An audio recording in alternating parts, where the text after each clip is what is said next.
Good morning po mga kaibon, magandang umaga. It's Sunday. Sunday po na madaling araw, time check.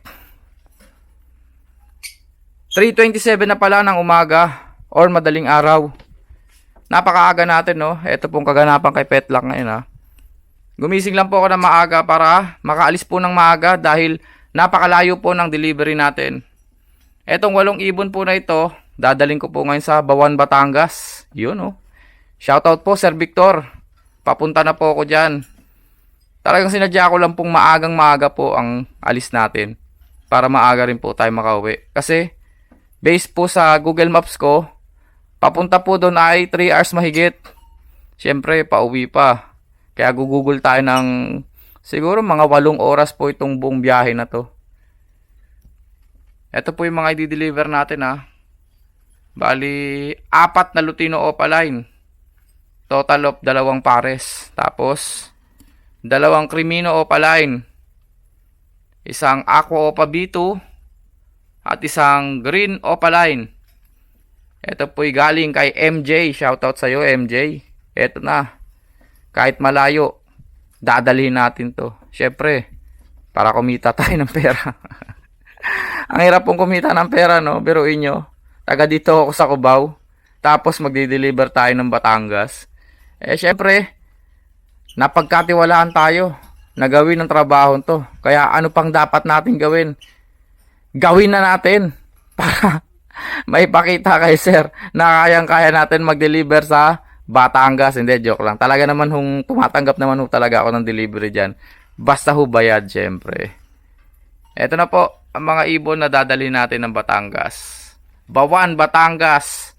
Here I come. Shoutout po, Sir Victor. Maraming salamat po sa pagtitiwala sa aking pasabay. At sa inyo mga kaibon, kung gusto nyo po magpasabay, i-chat nyo lang po ako sa Facebook, Petlock Channel. Maraming salamat. Let's go!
Ayan na mga kaibon. Nababasa nyo po ba yung arko na yan? Maligayang pagdating sa lalawigang Magiting, Batangas. Hey! Nakailang oras na ba tayo? Umalis tayo kanina mga bandang 4:10. Time check 5:57 pa lang po. Ilang oras na ba akong bumibiyahe? Magdadalawang oras na pala. Pero nandito na tayo sa Magiting, nalalawigan ng Batangas. Anong bayan kaya to? Okay, meron pa tayong 1 hour and 6 minutes remaining time. Papunta po ito sa location po ni buyer. Ito po yung mga ibon. Kumusta na kayo dyan? Mukhang okay naman sila. Sinadya ko po talagang maaga po yung alis ko para po hindi mainitan itong mga ibon kasi sobrang init po ng panahon ngayon. Kita nyo naman po, wala pang kaaraw-araw. pero malapit na po sila makarating sa destinasyon nila. Ayos ba mga kaibon? Ako lang ho ang may initan pa uwi. Let's go! Andito na po tayo sa bayan po ng Tanawan. Sa mga nakakaalam po ng lugar na to, shoutout po. Shoutout po sa inyo mga kaibon. Nagde-deliver po tayo ng Batangas. Pangatlong beses na po. Salamat, salamat. Alay, kaganda naman ang sikat ng araw ah. Naandito na po tayo sa Batangas. Ay, dito na tayo. Magbababa na tayo ng ibon. Ay, naging parang Batanggenyo na ako. Andito na po tayo sa bahay nila Sir Victor. Sir Victor, magandang umaga po sa inyo. Ito na po yung mga ibon nyo. Dinala ko na po dito sa lugar nyo po. Dito sa Bawan, Batangas. Ito po yung lugar oh. Ang ganda ng biyahe mga kaibon. Walang ka-traffic. Syempre linggo. Tapos ang aga pa nating umalis. Bandang alas 4. Mga 4:10 umalis tayo. Time check po. Ito na po. Magsi 7:15 na po. So ibig sabihin po bumiyahe tayo ng 3 oras mahigit. At ito na nga po. Walang kainit-init nung dumating tayo dito sa bahay nila Sir Victor. Syempre ako lang po susuong ng init ngayon. Pag pauwi na. Salamat po. Eto na po, yung mga ibon na ipinasabay sa atin ni Sir Victor.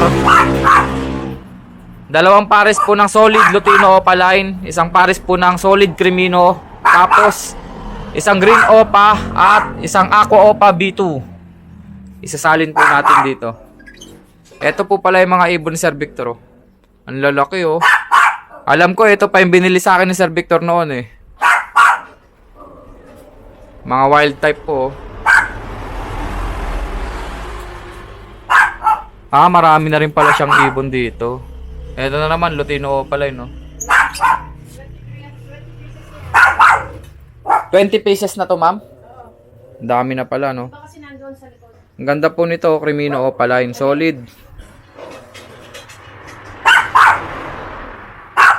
Tapos yung mga bagong Lutino Opaline ni Sir Victor, talagang mga sable.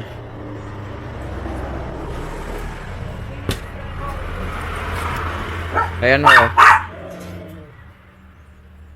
Yung aqua niya, solid. Aqua Opa B2.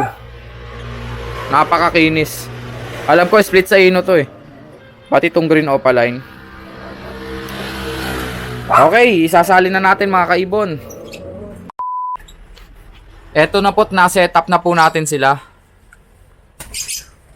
Ayan po, 2 Lutino Opaline. Tapos, 2 Crimino Opaline. Andito po yung Aqua Opa B2 at saka yung Green Opaline. At nandito pa po yung 1 pares ng Lutino Opaline. Ayan na po. Sir Victor, shoutout po ulit. Kompleto na po. Na-setup ko na po silang lahat dito. Maraming salamat po Sir Victor. Ingat po kayo dyan. Alam ko ngayon ang flight ni Sir Victor pauwi dito. Okay, mga kaibon, salamat sa pagsama sa akin dito sa Batangas. Thank you. Let's go!